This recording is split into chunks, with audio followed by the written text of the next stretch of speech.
मेरा इंटरेस्ट क्या है कि हमारी ऐसी आदिवासी लीडरशिप बने कि जहां भी कांग्रेस पार्टी में हम देखें, मैं आपकी कांग्रेस पार्टी में मदद करना चाहता हूं। उसके लिए आपको संगठित होना पड़ेगा और जो सचमुच में आदिवासियों की बात कर रहे हैं, जो थोड़े डायनामिक हैं और आदिवासियों को लड़ रहे हैं, उनको आगे करना पड़ेगा। तो अब हम क्या कर रहे हैं, तो हम नया कदम ले रहे हैं। अभी हमने गुजरात में शुरू किया है, उसमें 41 नए डिस्ट्रिक्ट प्रेसिडेंट हमने चुने और डिस्ट्रिक्ट प्रेसिडेंट्स में उसमें आदिवासी होंगे, उसमें दलित होंगे, उसमें पिछड़े होंगे, उसमें जनरल कास्ट होंगे, उसमें सब होंगे। जो पावर है हम डिस्ट्रिक्ट प्रेसिडेंट को देने जा रहे हैं। तो डिस्ट्रिक्ट प्रेसिडेंट वहां पे कांग्रेस पार्टी को चलाएगा, कांग्रेस पार्टी की रक्षा करेगा, आइडियोलॉजी हमारी जो विचारधारा है उसकी रक्षा करेगा, मेंबरशिप बढ़ाएगा और डिस्ट्रिक्ट प्रेसिडेंट मतलब नोडल हमारा ऑफिसर बन जाएगा। और हम ये 700 हिंदुस्तान के हर डिस्ट्रिक्ट में कर रहे हैं। क्योंकि एक प्रॉब्लम आती है, जब अहमदाबाद से डिसीजन लिया जाता है या दिल्ली से लिया जाता है तो बनासकांठा का मतलब उसमें कुछ होता ही नहीं है।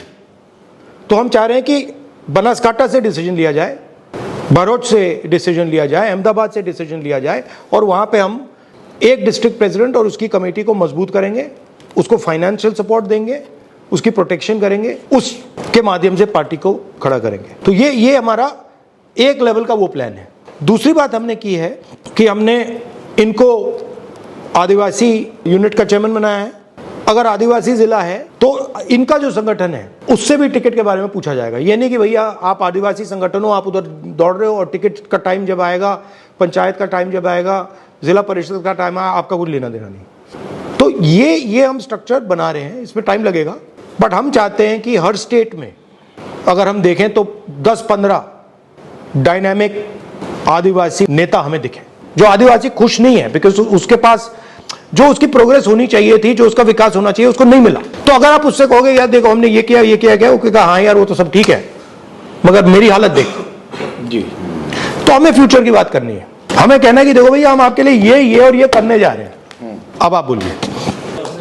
सर आपने सब कुछ ही बोल दिया, जो बोलना जो हम बताना चाहते थे सब कुछ बोल दिया। जब से डिजिटलाइजेशन हुआ है लैंड का, सबसे ज़्यादा मार अगर किसी ने खाया है तो वो ट्राइबल्स ने खाया।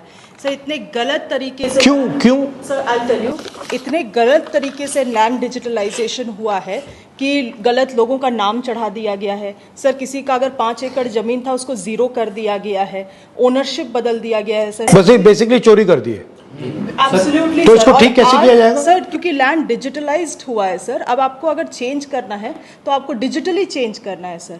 लोग अपना ओरिजिनल हार्ड कॉपी डॉक्यूमेंट्स लेके घूम रहे हैं, उसका कोई मान्यता नहीं है। डिजिटल डॉक्यूमेंट्स को ही मान्यता है। तो मतलब जो इनकरेक्ट डॉक्यूमेंट है उसी को उसको मान्यता मिल गई। जी सर।